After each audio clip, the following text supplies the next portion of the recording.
Hi, me again, and I just did day 2, the resistance training of Dave Sheehan's home workout system.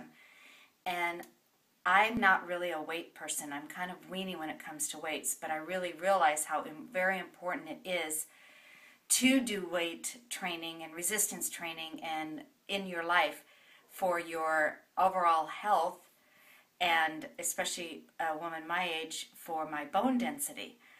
And I'm not too hard on I don't have too much of a problem with my leg weights, but my upper arm and back, and what I have to say is with Dave being there, he was in I worked out today in my bedroom, and I took him in my bedroom and did my weights, and it was like having a personal trainer right there.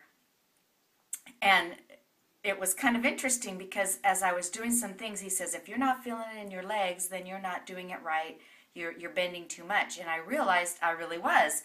So doing that, and then when I switched, I really did feel it where I was supposed to feel it.